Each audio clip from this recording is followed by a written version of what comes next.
The night Kazuki Arashiro's life ended and began anew, he was drunk on cheap beer and loneliness.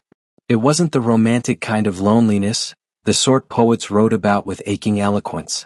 No, this was the mundane, suffocating variety that crept into your bones after too many nights alone in a cramped Tokyo apartment, scrolling through social media feeds filled with engagement announcements and wedding photos. At 28, Kazuki had watched his entire circle of friends pair off, one by one, like passengers boarding a train he'd somehow missed. His mother called every Sunday with the same thinly veiled concern. His father had stopped calling altogether, which somehow felt worse. The convenience store fluorescent lights buzzed overhead as he stumbled out into the October cold, clutching a plastic bag with his third six-pack of the evening. The Shibuya streets thrummed with Friday night energy, couples walking hand in hand, groups of salarymen singing karaoke in the distance, the entire world moving in synchronized pairs while he drifted alone through the neon-washed darkness. He found himself at Yoyogi Park's edge, where the city's glow faded into ancient trees and shadow. The park was technically closed, but the fence had a gap he'd discovered during previous episodes of what his therapist would call self-destructive behavior. Kazuki called it Thursday. Except tonight was Friday. He'd lost track somewhere between the third and fourth beer. The park transformed at night. Gone was the cheerful weekend atmosphere of picnickers and joggers. In darkness, it reverted to something older, something that remembered when Tokyo was Edo, when Edo was marshland, when Japan was young and God still walked between the trees. The ancient camphor and zelkova trees towered overhead, their branches weaving a canopy that blocked out the city's perpetual light pollution. For the first time in hours, Kazuki could see stars.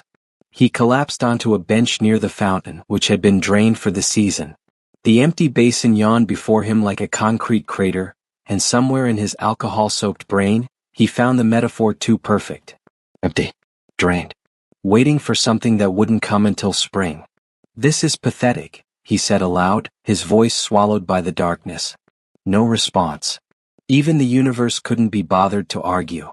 He cracked open another beer, the hiss of carbonation absurdly loud in the stillness. Took a long drink. Then another. The cold liquid burned going down, but at least it was something to feel. You know what? He announced to the empty park, standing up with the exaggerated care of the truly intoxicated. I'm done. I'm officially done trying. If the universe wants me to find someone, it can bring her to me. He spread his arms wide, beer sloshing from the can in his right hand. Somewhere in his mind, he knew he looked ridiculous, a grown man shouting at trees in the middle of the night. But liquid courage had flooded his veins, drowning out his usual restraint. Is there anyone out there? His voice echoed off the empty fountain. Anyone at all who wants to marry me? Because I'm here. I'm available. Slightly damaged, moderately employed, minimally attractive, but I'm here.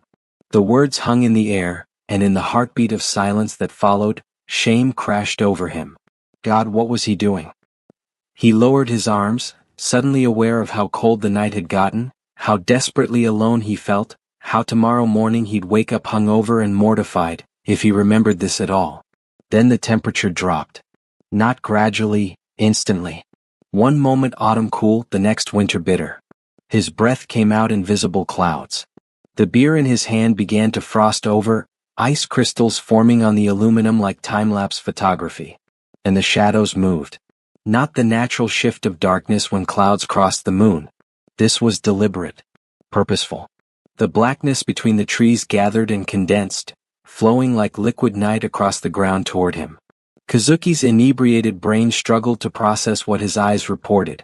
Shadows didn't move like that, didn't coalesce into forms, didn't. She stepped from the darkness as if passing through a curtain. The beer can slipped from Kazuki's numb fingers, hitting the ground with a hollow thunk, amber liquid spreading across the concrete like spilled gold. His knees forgot how to lock. His lungs forgot how to breathe. She was impossibly beautiful and terrifying in equal measure. Pale didn't begin to describe her skin. It held the translucent quality of fine porcelain, with an almost imperceptible blue undertone that suggested blood no longer flowed warm beneath the surface. In the faint starlight, she seemed to glow with her own internal luminescence, as if she'd swallowed moonlight whole and it now radiated from within her very bones. But it was her eyes that paralyzed him. They burned with supernatural red light, not reflected but emanated. Like windows into a furnace, like rubies held before a flame, like nothing human, nothing natural. The crimson glow illuminated her face from within, casting dancing shadows across features so perfectly symmetrical they approached the uncanny valley. Those eyes fixed on him with an intensity that made every survival instinct in his body scream. She wore regalia that belonged in a museum or a nightmare. An ornate headdress of black metal and gold filigree crowned her head, inlaid with jewels that caught and fractured the starlight, bloodstone, onyx, garnets the color of fresh wounds. The metalwork was exquisite, impossibly detailed, flowing in organic patterns that suggested both Victorian Gothic and something far older. Hanging from the headdress was a veil of the finest black mesh, adorned with tiny gold beads that caught the light like captured fireflies. It covered her lower face, partially concealing her mouth, but he could see the shadow of her lips through the delicate material. And he could see her fangs. They were no subtle suggestion, no dainty points.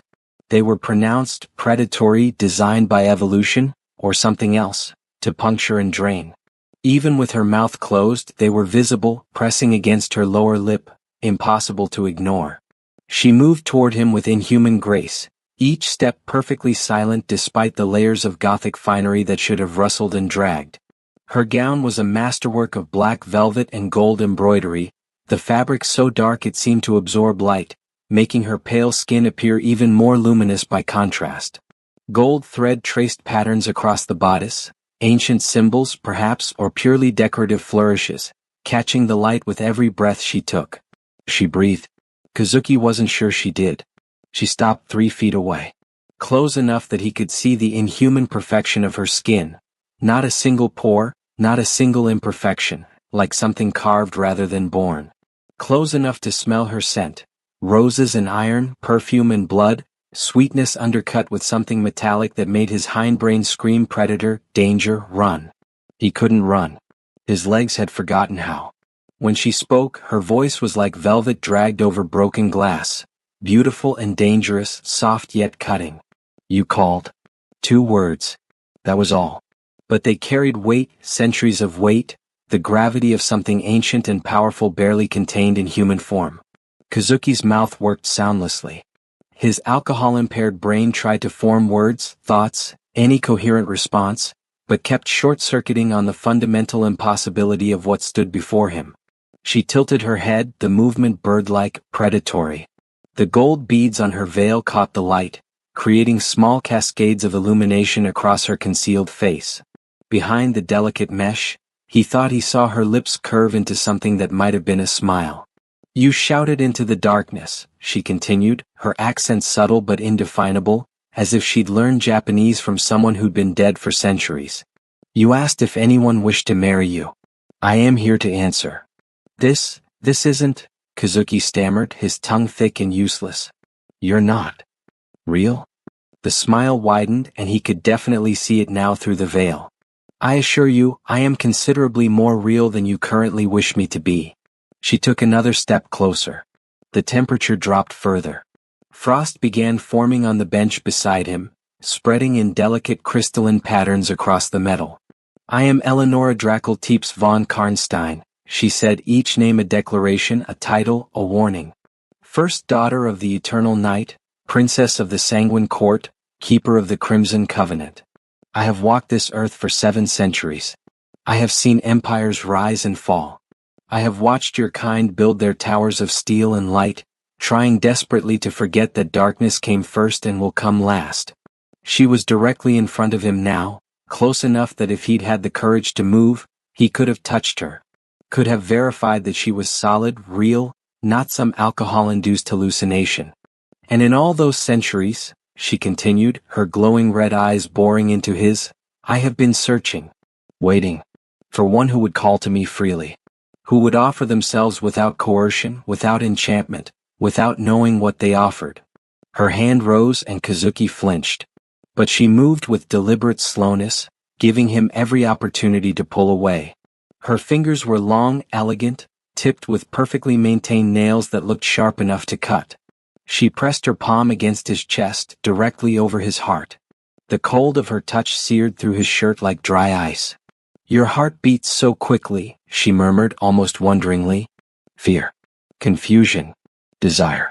I can feel them all thundering through your veins. You reek of loneliness, human. It clings to you like cologne. I could smell it from the other side of the city. Kazuki finally found his voice. It came out as a strangled whisper. What do you want? Her eyes flared brighter, the red glow intensifying until it cast crimson shadows across both their faces. Behind the mesh veil, her lips parted, revealing her fangs fully. They were even larger than he'd thought, curved and sharp, stained faintly at the tips with what he desperately hoped was lipstick. You offered yourself in marriage, she said, her voice dropping to something intimate, dangerous. I accept. The world tilted. Or maybe that was just Kazuki, his legs finally giving out. He sat down hard on the bench or possibly collapsed onto it, his mind reeling. No, he said, though it came out weak, unconvincing even to his own ears. I was joking.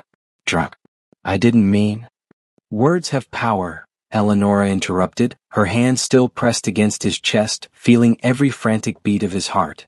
Especially words spoken in desperation, in darkness, in sacred spaces.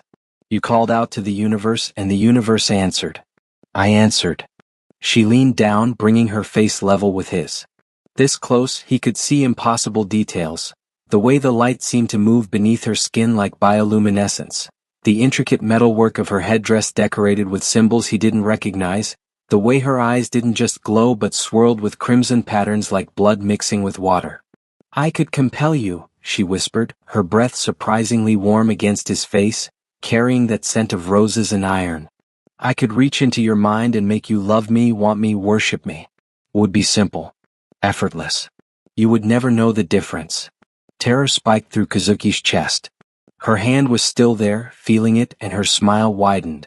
But I won't, she continued, because compulsion is hollow. False. And I have tasted enough false things to last 1,000 lifetimes. No, Kazuki Arashiro. Yes, I know your name, I know everything about you. No, what I want from you is something far more precious. She straightened, pulling her hand back, and Kazuki could breathe again. The absence of her touch left a cold spot on his chest that ached. I want your choice, she said. Free. Uncoerced. Unclouded by my influence. You called into the darkness seeking connection, seeking someone to see you, to want you. I'm offering exactly that. I see you, Kazuki. Every lonely night, every silent morning, every moment you felt invisible while the world moved on without you. I see it all. She extended her hand toward him, palm up, an invitation. Marry me. Become my husband, my consort, my eternal companion. I will give you immortality, power, freedom from the grinding mundanity of your brief, painful human existence. You will never be alone again. You will never be overlooked again. You will never disappear into the anonymous mass of humanity again. The offer hung in the air like suspended lightning, full of terrible promise. And if I refuse? Kazuki asked, his voice barely audible. Eleonora's expression didn't change, but something flickered in those burning eyes. Disappointment, perhaps, or recognition of an expected outcome. Then I will leave, she said simply. I will erase this encounter from your memory. You will wake tomorrow morning in your bed, hungover and melancholy but safe.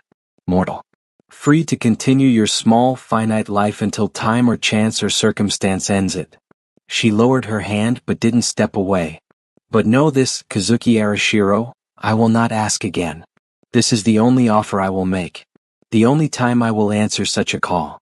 If you refuse me now, you will live out your human span never knowing whether this was real or merely a particularly vivid dream. You will wonder, perhaps on lonely nights, whether you made the right choice. Whether you let something extraordinary slip through your fingers because you were afraid. The weight of the decision crashed over him. This was insane. Impossible. Vampires didn't exist. Beautiful immortal princesses didn't appear in parks offering eternal life to drunk, lonely salarymen. This had to be a hallucination, a dream, a psychotic break. But her presence was too solid, too real. The cold radiating from her body was too physical. The crystalline clarity of her features was too detailed for his imagination to construct. And something in those ancient, burning eyes told him that every word she'd spoken was absolutely, terrifyingly true. "Why me?" he asked, desperately trying to understand. "There are millions of people in this city. Billions in the world. Why would someone like you want someone like me?" For the first time, Eleonora's expression softened. Not much, she was clearly unaccustomed to softness, but enough that something almost vulnerable flickered across her perfect features. "Because you called," she said quietly. "And in 700 years, you are the first who has done so freely, without knowing what I was, without seeking power or immortality or escape. You called out in genuine loneliness, in honest desperation, wanting nothing more than to be seen, to matter to someone."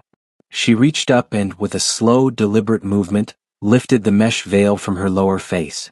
Her lips were perfect, full, pale, shaped like something from a Renaissance painting. But it was the vulnerability in the gesture that struck him. The way she revealed herself, literally unveiled herself, making herself somehow more exposed despite the obvious power she wielded. "I know loneliness, Kazuki," she continued. "I know what it is to be surrounded by your own kind yet fundamentally separate.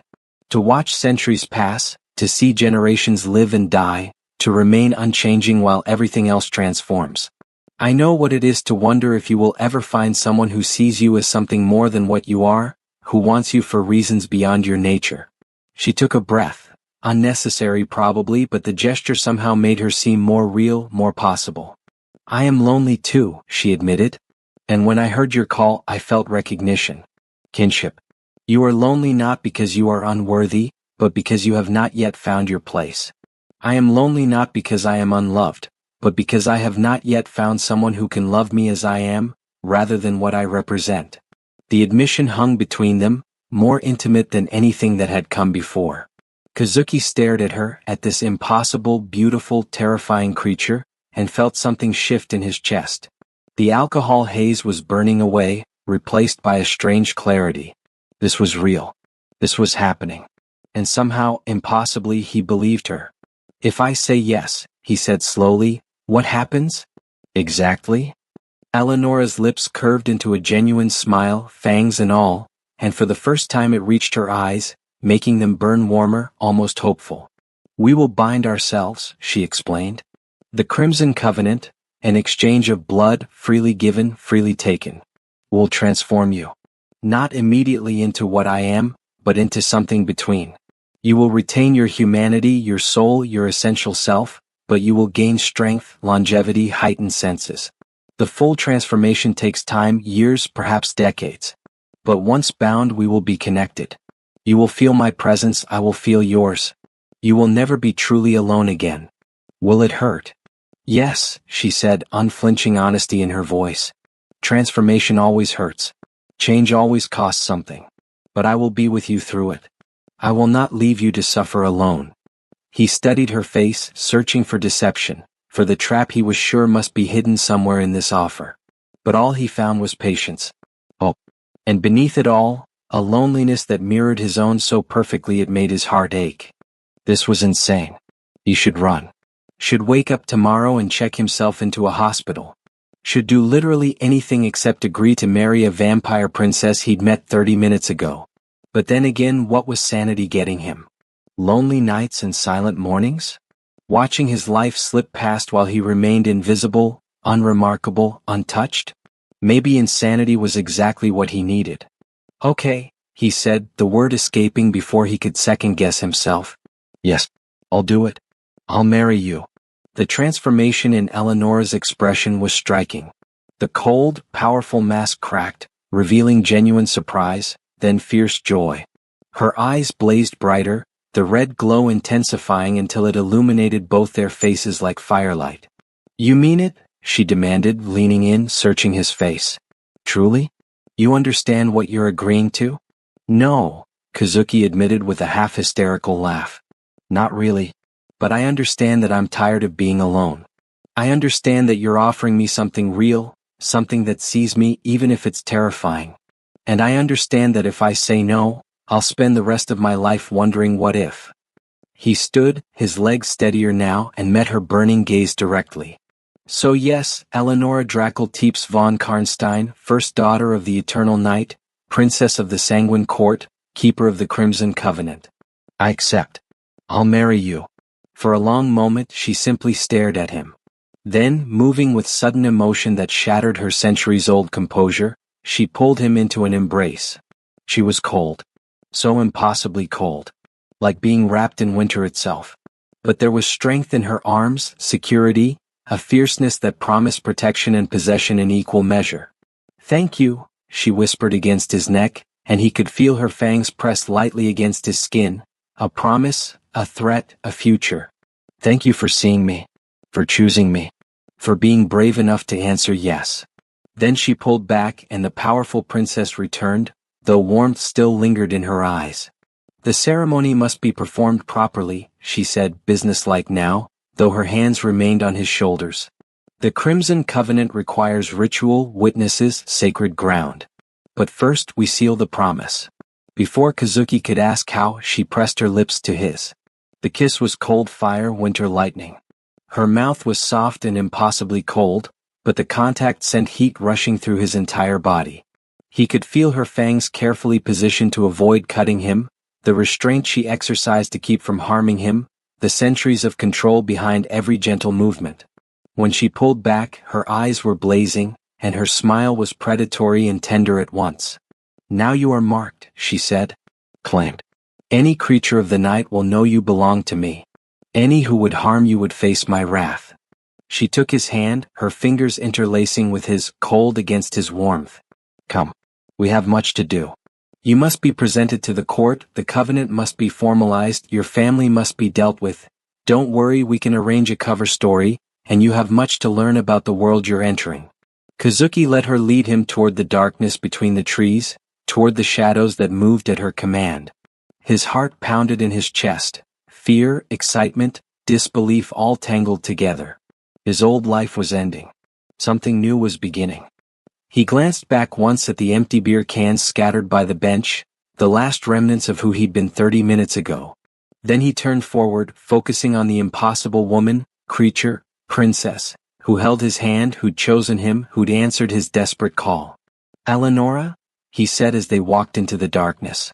Yes. Is there? Do you? He struggled to form the question, suddenly shy. Do you feel anything for me? Or is this purely practical? She stopped, turning to face him. The shadows pooled around them, darkness absolute except for the crimson glow of her eyes. She reached up and cupped his face with both hands, her touch cold and careful. I feel recognition, she said softly. Kinship. The potential for more. Love is not instantaneous even for those who live forever. But what I feel for you already is real. You answered my loneliness, Kazuki. You offered yourself freely. You saw past the monster to the person beneath. That is worth more than you know. She kissed his forehead, a gesture almost maternal in its tenderness. I will cherish you, she promised. I will protect you. I will give you centuries to discover whether you love me. And I will spend those centuries learning whether I love you. But whatever happens, you will never be unseen again. You will never disappear.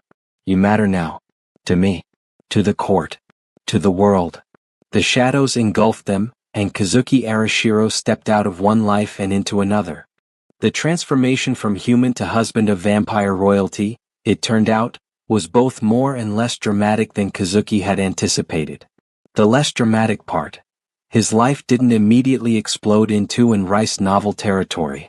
He still went to work Monday morning, though he called in sick for the weekend, which Eleonora found amusing. He still lived in his apartment, though it now had a second occupant who didn't sleep, didn't eat, and spent the daylight hours in a state of deep rest that wasn't quite sleep but was close enough that Kazuki had invested in blackout curtains so thick they could probably withstand a nuclear blast. The more dramatic part, everything else.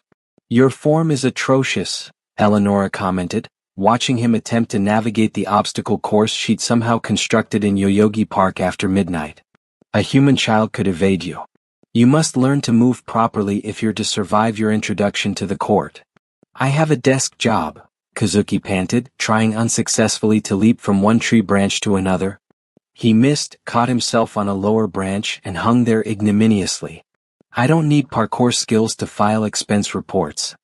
You have a desk job now, she corrected, appearing beside him with that impossible speed that still made his brain stutter. She grabbed his arm and helped him up with one hand, her strength absurd. Soon you will have other responsibilities. The consort to a vampire princess cannot be weak, slow, or clumsy. The court would see it as disrespect to me. She'd been training him for 3 weeks now, every night after sunset. His body was already changing, he could feel it. Stronger. Faster. His senses were sharpening, colors becoming more vivid, sounds more distinct. The transformation was gradual, she'd explained, controlled by the small amounts of her blood he consumed during their regular exchange ritual. The blood exchange. That had been an experience. It happened every 3 days, an intimacy that was simultaneously carnal and spiritual. She would feed from him, always carefully, always stopping before he felt weak, and then offer her own blood in return. The first time he'd nearly vomited, his human instincts rebelling against the fundamentally wrong act of drinking blood. But her blood was strange, cold going down but warming in his stomach, spreading through his veins like liquid fire, remaking him cell by cell. After the exchange, they would lie together in darkness, her head on his chest, listening to his heartbeat gradually slow back to normal. She told him about her past, fragments at first, then longer stories. 700 years of memory. She'd been human once, the daughter of a minor noble in Wallachia, turned by an ancient vampire who'd seen potential in her. She'd watched the Ottoman Empire's rise, had walked through Renaissance Venice, had seen the birth of the modern world. In turn, he told her about his mundane existence, college, his first job, the slow erosion of his social circle, the loneliness that had driven him to that park bench. She listened with an intensity that made even his most boring anecdotes seem significant. She remembered everything, referenced details he'd forgotten he'd mentioned, asked follow-up questions days later. For the first time in years, someone was paying attention to him. Really paying attention. Again, Eleonora commanded, pointing at the beginning of the obstacle course. And this time don't think. Let your body move. Trust the changes happening within you. Kazuki groaned but complied, dropping back to the ground and positioning himself at the start. He took a breath, centered himself, and ran. This time something clicked. His legs pushed harder, his balance held through turns that should have toppled him, and when he reached the tree he jumped, and made it. He landed on the branch, actually landed, his enhanced reflexes keeping him stable. Better. Eleonora called, and the approval in her voice warmed him more than he wanted to admit. Again faster. They trained until dawn approached, at which point Eleonora's movements became slower, more lethargic. She'd explained it was the call of day, the sun's approaching power draining her. She could resist it if necessary, could move during daylight hours, but it cost her, weakened her, made her vulnerable. Back at the apartment, she prepared for her rest while Kazuki showered. He emerged to find her already positioned in their bed. He'd stopped thinking of it as his bed after the first week. Wearing a simple black nightgown, her elaborate regalia carefully stored. Without the headdress and veil, without the Gothic finery, she looked different. Younger. More vulnerable. Her face was still impossibly perfect, still too symmetrical to be quite human, and her skin still held that pale blue undertone. But in repose, with her eyes closed, she could almost pass for a very beautiful, very pale human woman. Almost. He lay down beside her, and without waking, if she was truly asleep, she turned toward him, pressing against his side, her cold body seeking his warmth. He'd learned she did this unconsciously during her day rest, as if some part of her still remembered human comfort, human touch. He wrapped an arm around her, feeling the strange stillness of her body, no heartbeat, no breathing, just perfect marble silence, and closed his eyes. His phone buzzed. A text from his mother. Are you coming to dinner this Sunday? Your father's asking about you. Guilt twisted in his chest. He'd been dodging his family for weeks, unsure how to explain Eleonora, uncertain whether he should even try. What was he supposed to say? Hey Mom, I'm engaged to a 700-year-old vampire princess. Please pass the miso soup? Problems? Eleonora's voice was drowsy, slurred with approaching day sleep. My mother wants me to visit, he said quietly. Then go. I will not stop you. She'll want to meet you. They'll all want to meet you. Eleonora was silent for a moment. Then, would you like me to meet them? I don't know. This is all moving so fast. We've known each other less than a month. Normal people date for years before meeting parents.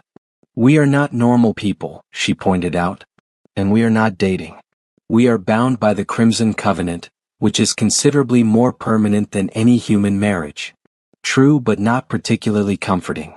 If you wish to wait, we will wait, Eleonora continued, her voice fading as sleep pulled her under. But eventually they will need to know. Eventually you will need to choose how much of your old life you wish to keep, and how much you wish to leave behind. Her voice trailed off into silence, and her body went completely still, that eerie vampire rest that looked uncomfortably like death. Kazuki held her, staring at the ceiling, thinking about choices and consequences and the life he was building, or destroying, or transforming into something he couldn't yet fully comprehend. The Sanguine Court convened beneath Tokyo in a place that shouldn't exist. Kazuki had lived in this city his entire life, had studied its history, its geography, its infrastructure.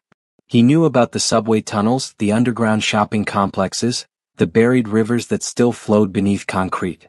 But he'd never known about this. The court hall was vast, cathedral-like, its vaulted ceiling disappearing into darkness overhead. Pillars of black stone rose like petrified trees, carved with symbols that hurt to look at directly, that seemed to shift when viewed peripherally. The floor was polished obsidian that reflected the light from thousands of candles. Actual candles, because vampires, Eleonora had explained with dry amusement, were traditional creatures at their core. Stay close, Eleonora murmured, her hand tight on his arm. Do not speak unless addressed directly. Do not look anyone directly in the eyes unless you're prepared to accept a dominance challenge. And whatever you do, do not show fear. Too late, Kazuki muttered, but straightened his spine and tried to project confidence he absolutely did not feel. Eleonora had dressed him in formal clothes that looked like they'd been stolen from a Victorian gentleman. Black suit with silver brocade, high collar, intricate cravat. She'd explained that traditional formal wear was expected at court, and modern clothing would be seen as disrespectful. He felt like he was attending a really intense cosplay event, except everyone here could actually kill him. Eleonora herself was magnificent. She wore full regalia, the elaborate headdress, the golden mesh veil, the black and gold gown that seemed to swallow light. Her eyes burned bright crimson, and her presence radiated power. This was her in her element, the princess not the person, and it was both terrifying and awe-inspiring. They walked down the central aisle, and Kazuki became aware of eyes watching them. So many eyes. The court hall was filled with vampires, dozens of them, maybe hundreds, standing in clusters along the walls, seated in high galleries, perched on the pillars themselves. Some looked almost human. Others didn't. His enhanced senses picked up details he immediately wished he hadn't noticed.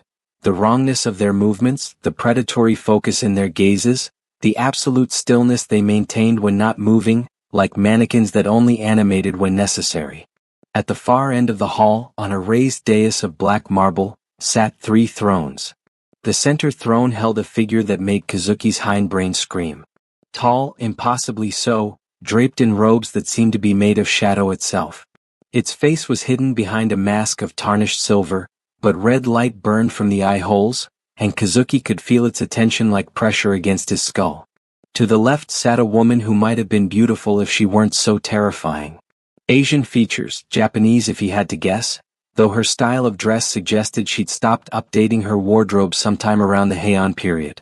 Her eyes were gold, not red, and they tracked Eleonora's approach with an expression that might have been amusement or contempt or both. The right throne held someone who looked barely older than a teenager, Western European features, dressed in Renaissance finery. But his eyes were ancient, predatory, and when he smiled at their approach, his fangs were visible, longer than Eleonora's, stained dark at the tips.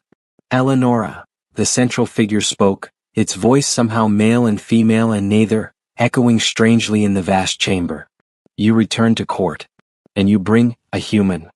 Eleonora executed a bow that was exactly precise enough to show respect without subservience. Kazuki hastily copied her, hoping he got the angle right. Honored counsel, Eleonora said, her voice carrying clearly through the hall. I present Kazuki Arashiro, my chosen consort. We come to formalize the Crimson Covenant and request the court's acknowledgement of our bond. Murmurs rippled through the assembled vampires, hissing whispers that sounded like wind through dead trees. The woman in the left throne leaned forward, her gold eyes fixed on Kazuki with uncomfortable intensity. A human consort. How quaint. Tell me, little human, did our princess compel you? Enchant you? Or did you stumble into this arrangement through your own foolishness? The contempt in her voice was obvious. Kazuki felt Eleonora tense beside him, but he remembered her instructions. Do not show fear. I chose this freely, he said, keeping his voice steady. Eleonora offered. I accepted. No compulsion, no enchantment. Just honest choice. The vampire on the right throne laughed, the sound sharp and cruel. Honest choice. Charming. Tell us, mortal, do you comprehend what you've chosen? Do you understand that you've bound yourself to a creature that will watch you age and wither while she remains eternally young? That you've given yourself to something that must drink blood to survive? That you've become property of this court, a resource to be used as we see fit? Kazuki is not property, Eleonora said, steel in her voice. The covenant makes him my equal, my partner. Ancient law is clear on this matter. Ancient law, the central figure mused. Yes. The laws established when our kind first walked this earth. When we bound ourselves to humanity through sacred covenant rather than simple predation. Those laws. The masked figure stood, and Kazuki had to suppress the urge to step back. It was impossibly tall, at least 8 feet, and the shadows seemed to move with it, extending its already impressive presence. The Crimson Covenant is indeed sacred, it continued. A binding of human and vampire, freely chosen, witnessed by the court. It grants the human protection, transformation, access to our power. In return, the vampire gains. It paused. What exactly, Eleonora? What do you gain from this human? The question hung in the air, weighted with centuries of implication. Eleonora lifted her chin, meeting the masked figure's burning gaze without flinching. I gain a companion who sees me as I am. I gain someone who chose me for myself, not for my power, my station, or my blood. I gain the possibility of connection in a world where my kind grows increasingly isolated. Sentiment, the woman on the left throne said dismissively. You risk violation of the masquerade, risk exposure, risk disruption of the careful balance we've maintained for centuries, all for sentiment. I risk nothing, Eleonora countered. I have chosen carefully. Kazuki will be transformed slowly, will learn our ways, will become one of us. There is no violation, no exposure. The human has family, the young-looking vampire on the right said. Friends, colleagues, a mortal life that will ask questions when he begins to change, when he stops aging, when he starts avoiding daylight. How will you manage that, princess? How will you prevent his old life from unraveling our secrecy? We will manage, Eleonora said firmly. As countless others have managed before us. This is not unprecedented. It is unprecedented for you, the central figure observed. In 700 years, you have taken no consort, shown no interest in binding yourself to another. Yet now you bring this unremarkable human before us and demand our acknowledgement. Why? Eleonora was silent for a long moment. Then, in a voice that carried quiet certainty, she said, Because I was lonely. And he answered. The simplicity of the statement seemed to surprise the council. The masked figure tilted its head, the gold-eyed woman's expression softened fractionally, and the young vampire's cruel smile faded into something more contemplative. Loneliness, the central figure repeated. A human emotion. I had not thought you capable of such things anymore, Eleonora. Vampires are not stones, Eleonora replied. We feel. We suffer. We long for connection. We simply do so for longer than humans can imagine. The masked figure was silent for what felt like an eternity. Then it raised one hand, and the murmuring throughout the hall ceased instantly. Very well, it said. The Crimson Covenant is acknowledged. Kazuki Arashiro is recognized as consort to Princess Eleonora Drakelteeps von Karnstein, with all the rights and responsibilities that entails. He is under her protection, and any who harm him harm her. He is under our jurisdiction and must abide by our laws. He will be transformed, slowly, until he becomes fully one of us. It lowered its hand, and Kazuki felt something shift in the air, like reality had just been rewritten around him. However, the figure continued, understand this, princess. You are responsible for him. His actions are your actions. His failures are your failures. If he violates the masquerade, if he exposes us, if he becomes a liability, it is you who will face consequences. Do you accept this burden? I do, Eleonora said without hesitation. Then let the binding be sealed. Let the covenant be formalized. Bring them forward. Eleonora led Kazuki up the steps to the dais.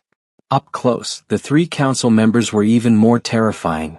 The masked figure radiated power like heat from a furnace, the golden-eyed woman's beauty was sharp enough to cut, and the young vampire's ancient eyes promised violence. The masked figure produced a knife from somewhere in its shadow robes. The blade was obsidian, carved with the same painful symbols that decorated the pillars. Your hand, it commanded, and Kazuki extended his right hand, trying to keep it from shaking. The figure cut his palm, quick, precise, deep enough to bleed freely. Then it turned to Eleonora and did the same, her dark blood welling up almost black against her pale skin. Join your blood, the figure intoned. Let it mingle. Let it bind. Kazuki pressed his bleeding palm against Eleonora's. The contact was electric, cold fire rushing up his arm into his chest, exploding through his entire body. He gasped, his knees buckling, but Eleonora held him steady, her other arm wrapping around his waist. I bind myself to you, Eleonora said, her voice formal, ritualistic. My blood to your blood. My life to your life. My eternity to your eternity. From this moment until the final darkness claims us both. The pain intensified, and Kazuki could feel something changing, something fundamental shifting inside him. The connection between them, which had been present since their first blood exchange, suddenly crystallized into something solid, permanent, unbreakable. He could feel her now, not just physically but deeper, her presence anchored in his very soul. Speak the words, Eleonora whispered urgently. Complete the binding. Kazuki's mouth moved automatically, some instinct deeper than thought providing the words, I bind myself to you. My blood to your blood. My life to your life. My mortality to your immortality. From this moment until the final darkness claims us both.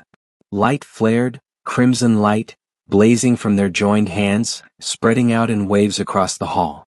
The assembled vampires made sounds of approval, hissing and clicking that might have been their equivalent of applause. The light faded. The pain faded. Kazuki remained standing, though everything felt different now, brighter, sharper, more real. He could feel Eleonora in the back of his mind, her presence as constant as his own heartbeat. It is done, the masked figure announced. The Crimson Covenant is sealed. They are bound. Let all witness and acknowledge. The vampires responded in unison, witnessed, acknowledged, bound. Eleonora pulled him into an embrace, and despite the formal setting, despite the court watching, she kissed him deeply. Her lips were cold but her emotion was warm, fierce joy radiating through their new connection. Thank you, she whispered against his mouth. Thank you for choosing me. For binding yourself to me. For making me less alone. Thank you for seeing me, he whispered back. For wanting me. For making me matter. They pulled apart to find the golden-eyed woman studying them with an expression that might have been envy or regret. Cherish this, she said quietly. Connection is rare among our kind. Precious. Do not squander it.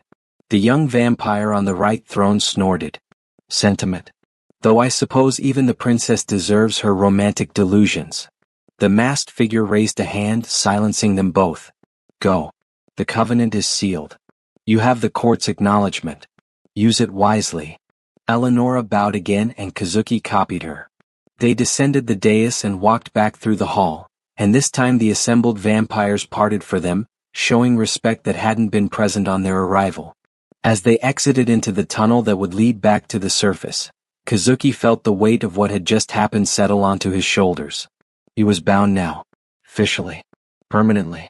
His old life was truly over. And yet, with Eleonora's hand in his, with her presence warm and constant in the back of his mind, he couldn't bring himself to regret it. 3 months after the covenant was sealed, Kazuki finally brought Eleonora home to meet his parents. The dinner was interesting. "So, Eleonora-san," his mother said with aggressively cheerful politeness, "what do you do for work?" They sat in his parents' traditional dining room in their house in Yokohama, a low table laden with enough food to feed a small army. His mother had gone all out, kaiseki-style courses, each dish meticulously prepared. It was wasted on Eleonora, who couldn't eat any of it, but his mother didn't know that. "I manage investments," Eleonora said smoothly, the cover story they'd rehearsed. "Long-term holdings, primarily real estate and art.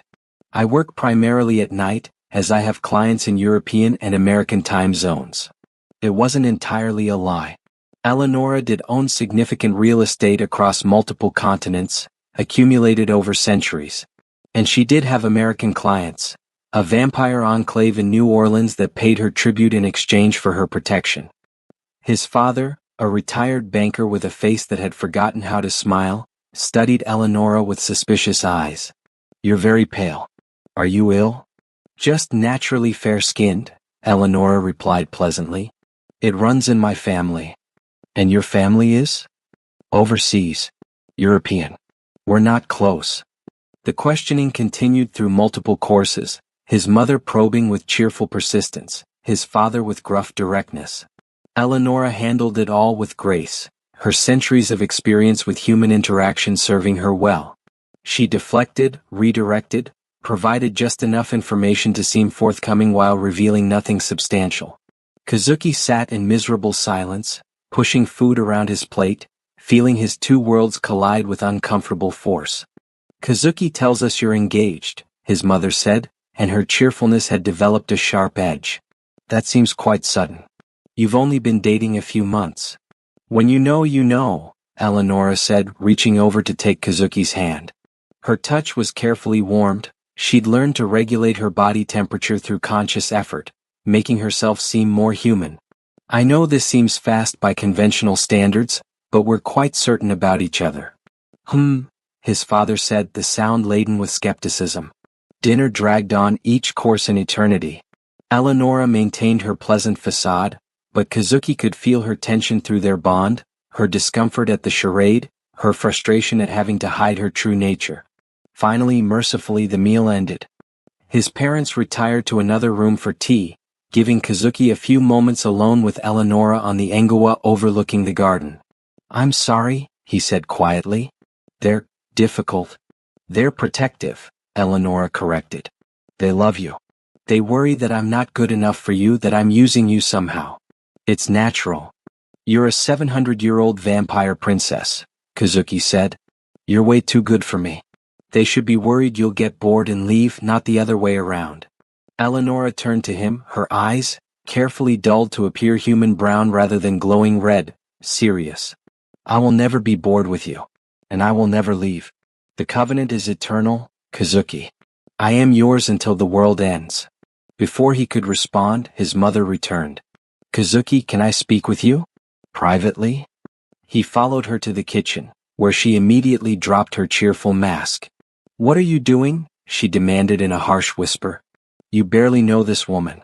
You haven't brought anyone home in years, and suddenly you're engaged to someone who won't eat our food, who avoids every substantive question, who looks like a ghost." "I love her," Kazuki said, and realized with surprise that it was true. Somewhere between the blood exchanges and the training sessions and the quiet moments lying together in darkness, he'd fallen in love with the impossible creature who'd answered his call. "Love?" his mother said flatly. "You love someone you met 3 months ago. Someone who you know nothing about. Someone who sees me," Kazuki interrupted. "Someone who listens to me.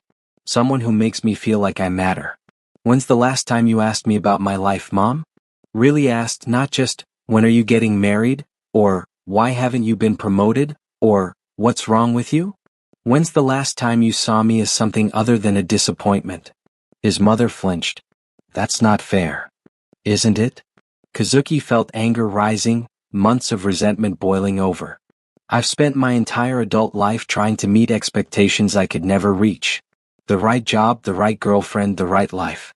And no matter what I did, it was never enough. I was never enough. Until Eleonora. She looks at me and sees someone worthwhile. Someone worth choosing. Worth binding herself to forever. Forever is a long time, Kazuki, his mother said quietly. Forever is longer than infatuation lasts. Then I guess we'll find out, he said. But I'm doing this. I'm marrying her. With your blessing or without it. He turned and walked back to the Engawa, where Eleonora stood watching the garden, her silhouette perfect against the darkness. We should go, he said. Thank you for dinner. His mother followed them to the entrance, his father emerging from somewhere to stand beside her. They looked old, suddenly worn, two people who'd spent their lives building security only to watch their son choose chaos. Kazuki, his father said as they prepared to leave. If you need help, if you find yourself in over your head, call us. We're your parents. We'll always be here. It was the kindest thing his father had said to him in years. Thank you, Kazuki managed. I will. They left, walking into the Yokohama night. When they were several blocks away, Eleonora finally spoke. They hate me. They don't know you, Kazuki corrected. But even if they did, even if you told them the truth, it wouldn't matter. You're mine. I'm yours. The covenant is sealed. Eleonora stopped walking and turned to face him, her eyes returning to their natural crimson glow now that they were away from his parents' house. Do you regret it? She asked softly. The covenant? Binding yourself to me? Losing your normal life? Kazuki thought about it honestly. His job was becoming increasingly difficult to maintain. The changes in his body made daylight hours uncomfortable, made food taste like ash, made him crave things he'd never craved before. His family thought he was making a terrible mistake. His old friends, the few he had stopped calling, unnerved by his transformation. But he could feel Eleonora constantly now, her presence a warm weight in his mind. He was stronger, faster, sharper than he'd ever been. And most importantly, he was seen. Truly seen. By someone who'd lived for centuries and still chose him. No regrets, he said firmly. Not one. She smiled, fangs visible, beautiful and terrible, and pulled him into a kiss that tasted like roses and iron and eternity. The full transformation took 2 years. It happened gradually, almost imperceptibly at first. His senses sharpened to supernatural levels. He could hear heartbeats from rooms away, could smell the subtle chemical changes in someone's sweat that indicated fear or arousal or illness. His strength increased until he could lift furniture that should have required 3 men. His speed developed until he could move faster than human eyes could track. And slowly, inevitably, the sun became his enemy. It started as discomfort, headaches when exposed to direct sunlight, skin that reddened easily, eyes that watered and ached. Then it progressed to pain, actual burns if he stayed outside too long, a weakness that sapped his strength during daylight hours. Finally, it became dangerous. After about 18 months, direct sunlight would blister his skin within minutes. He had to quit his job. The cover story was a rare skin condition, which wasn't entirely untrue. He started working from home, nominally as a freelance consultant, though Eleonora's wealth made actual employment unnecessary. His parents called less frequently. His old life faded like a photograph left in the sun. But his new life expanded to fill the space. Eleonora taught him the ways of the court, its politics, its hierarchies, its ancient feuds and alliances. She introduced him to other vampires, younger ones mostly, those who'd been turned within the last century or two and still remembered being human. Some were kind, welcoming him as family. Others were cruel, seeing him as a pet, a curiosity, something less than a true vampire despite his transformation. He learned to fight. Real fighting, not the obstacle courses from his early training. Eleonora was a patient but demanding teacher, and several other vampires contributed to his education. He learned that vampires had their own martial arts, developed over millennia, designed for bodies that were stronger and faster than human, that could heal from wounds that would kill mortals. He learned to hunt. That was the hardest part. Vampires needed blood, not constantly, not in vast quantities like movies suggested, but regularly. Eleonora could go a week between feedings if necessary, though she preferred every 3 or 4 days. As Kazuki's transformation progressed, he developed the same need. We don't kill, Eleonora explained during his first hunt. They stood on a Roppongi rooftop, watching the nightlife district throb with humanity below. That's a myth. Or rather, it's what the old ones did before we developed the masquerade. Modern vampires are more civilized. How civilized can draining someone's blood be? Kazuki asked, his new fangs, still small but growing, aching with hunger. We take only what we need. We cloud their memory of the encounter. They wake the next morning thinking they had too much to drink, or that they had an unusually vivid dream. No harm done beyond temporary weakness. She taught him how to identify suitable prey, people who were intoxicated enough to have their memories easily clouded, but not so drunk that their blood was compromised. How to approach, to charm, to lead them somewhere private. How to bite without causing unnecessary pain. How to drink just enough and no more. His first feeding was messy, awkward, and deeply uncomfortable. The man, a salaryman stumbling out of a bar at 2 a.m., was terrified when Kazuki's controls slipped and his eyes flared red. It took Eleonora's intervention to calm the situation, to cloud the man's memory properly, to ensure no damage was done. But he learned. Over months, he learned to control the hunger, to make the feeding swift and painless, to ensure his prey remembered nothing. And he tried very hard not to think about the ethics of it all. It bothers you, Eleonora observed one night after a feeding. They sat on their apartment balcony, the Tokyo lights spread before them like a field of stars. Shouldn't it? Kazuki asked. I'm literally drinking people's blood without their knowledge. That's pretty messed up. Would you prefer to ask permission? Would they give it? Eleonora shrugged. Some would. There are humans who know about us who offer themselves willingly. Blood donors, we call them. They find the experience erotic, transcendent. But they're rare, and relying on them exclusively would risk exposure. So instead we violate strangers' autonomy because it's more convenient. Yes, Eleonora said bluntly. We do. Because the alternative is extinction. If humans knew we existed, they would hunt us. They outnumber us thousands to one, and modern weapons can kill us as effectively as ancient steaks. So we hide. We feed carefully. We maintain the masquerade. And yes, we violate consent in the process. I won't pretend otherwise. Kazuki stared at his hands.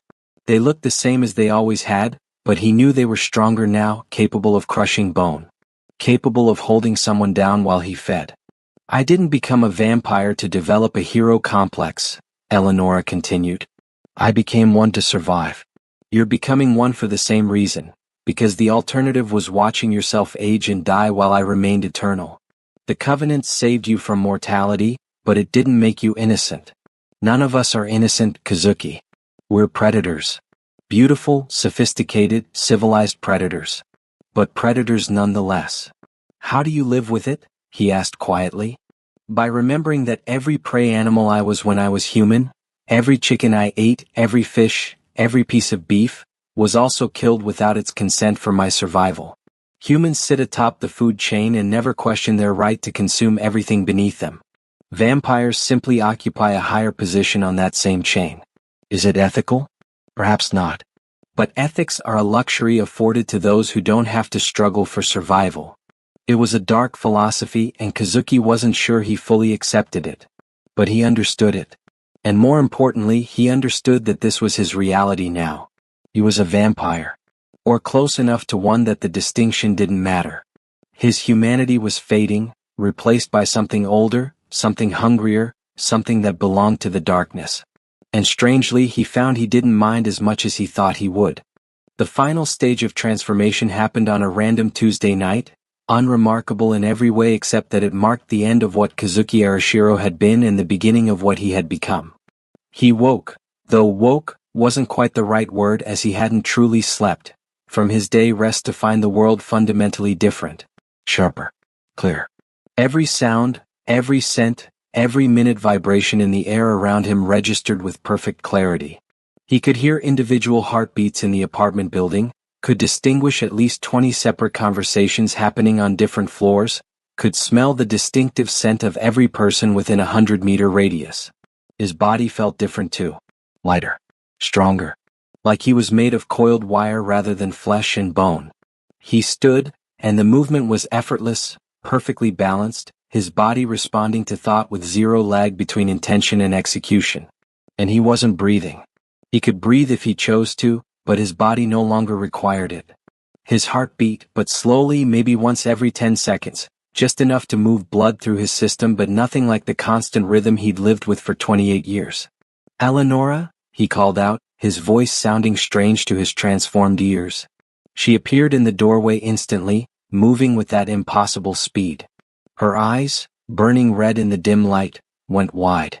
"You're complete," she breathed. "The transformation is complete." She crossed to him, her hands framing his face, her eyes searching his. "How do you feel?" "Different, strong, clear." "I'm not breathing." "You don't need to. Your body has finished its transformation. You're fully vampire now." Her smile was radiant, genuine joy lighting her ancient features. "You're truly mine now. Eternal, unchanging, perfect." She kissed him, and the sensation was overwhelming with his new senses. He could taste the faint traces of blood on her lips from her last feeding, could feel the microscopic texture of her skin, could sense the power flowing through her body. When they broke apart, she took his hand and led him to the mirror. Kazuki's reflection stared back at him, and for a moment he didn't recognize himself. He looked the same. Same face, same features, same basic appearance. But there was something different in his eyes, a depth that hadn't been there before, an otherworldly quality. His skin had taken on a slight pallor, not as extreme as Eleonora's but noticeable. And when he smiled experimentally, his fangs were fully developed, curved and sharp, designed for one purpose. "You're beautiful," Eleonora murmured, standing behind him, her reflection beside his. Yes, vampires did have reflections, that was a myth. Dangerous and beautiful. Everything I hoped you would become. Kazuki turned to face her. "What now?" Now we have eternity. We can go anywhere, do anything. You're no longer bound by human limitations.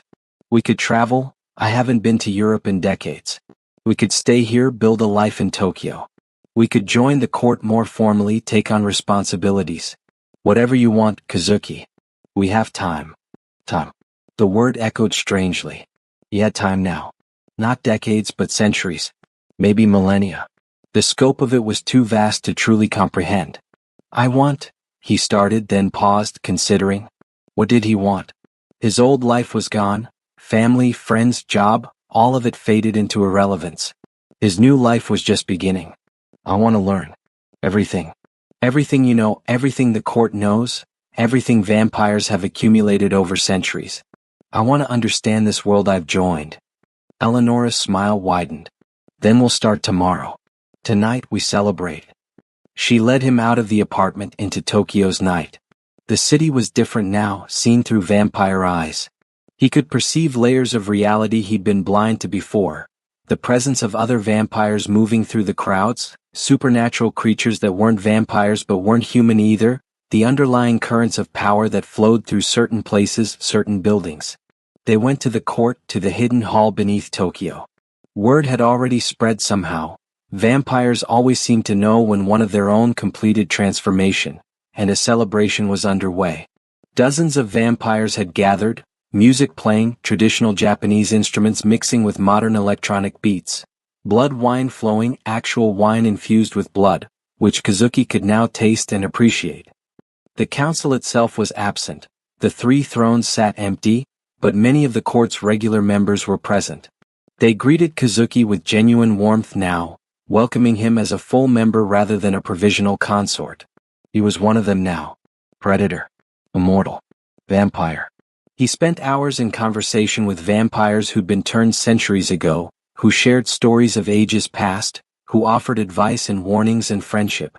The golden-eyed woman from the council. Her name was Akari, he learned, and she'd been turned during the Heian period, actually smiled at him. "You did well," she said. "Many who attempt the covenant transformation fail. The human mind often cannot handle the change and they go mad. But you maintained yourself. Your sense of self. That's rare." "I had good motivation," Kazuki replied, glancing at Eleonora across the room. She was deep in conversation with a group of European vampires, probably discussing politics or territory or whatever immortal creatures discussed. "Love," Akari said, following his gaze. "Even rarer than sanity. Eleonora chose well. So did you." The celebration continued until dawn approached. The vampires dispersed, returning to their daytime resting places. Kazuki and Eleonora walked back through Tokyo's pre-dawn streets, watching the sky lighten from black to deep blue to pale violet. "Does it still bother you?" Kazuki asked. "The sunrise? Knowing you can't see it anymore?" Eleonora considered. "Sometimes. I remember sunrises from when I was human, the way the light would turn everything gold, the warmth on my face. I miss that. But I've seen 700 years of moonrises, of star fields that humans never notice because they're busy sleeping. There's beauty in darkness too. You'll learn to see it." They reached their building as the sun broke the horizon. Kazuki felt it immediately, not pain yet but awareness like pressure against his skin. They hurried inside into the shadows into safety. In their apartment with blackout curtains drawn, they lay together in their bed. Eleonora curled against him, her head on his chest, listening to his slow heartbeat. "I was so lonely," she murmured. "For so long. Centuries of watching others pair off, find companions while I remained alone. I'd convinced myself I preferred solitude, that connection was weakness. Then I heard your voice in the darkness, calling out in desperation, and I felt recognition. Kinship. Are you still lonely?" Kazuki asked. "No," she said simply. "Not anymore. You're here. You're real. You're eternal. You're mine."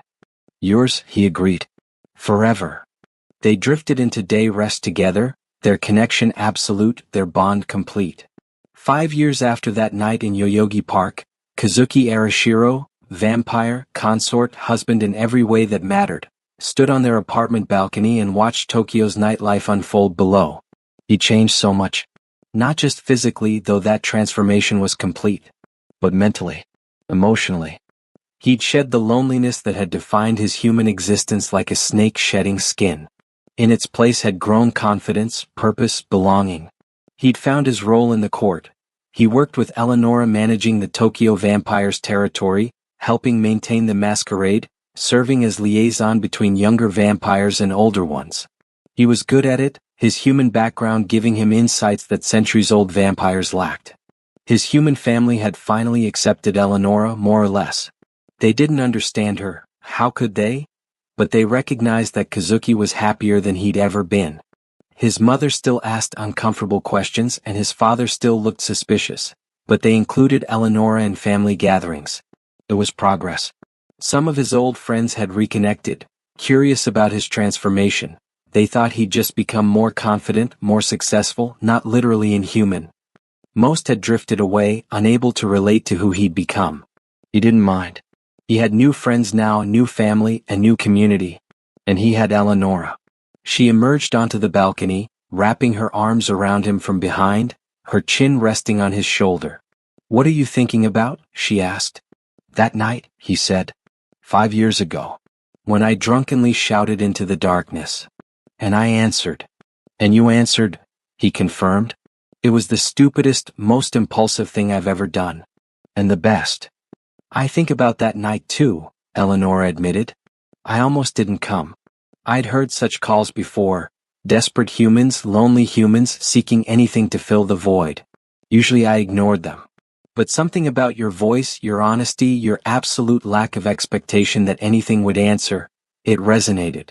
She turned him around to face her, her red eyes glowing softly in the darkness. "Thank you," she said. "For calling out. For saying yes. For choosing me over safety, over normality, over everything your human life promised." "Thank you for answering," Kazuki replied. "For seeing me. For making me matter." They kissed, two predators, two immortals, two beings who'd found each other in darkness and built something resembling light. Below them, Tokyo thrummed with life. Millions of humans going about their brief, bright existences, unaware of the creatures watching from above. Unaware that their world was shared with others, that the darkness held more than empty space. Somewhere in the city, another lonely person might be calling out, desperate for connection, willing to accept any answer. And somewhere, something might be listening. But for Kazuki and Eleonora, the search was over. They'd found what they'd been seeking. They'd found each other. And they had eternity to explore what that meant. The story of the man who jokingly shouted into the darkness and received an impossible answer was no longer his ending. It was their beginning.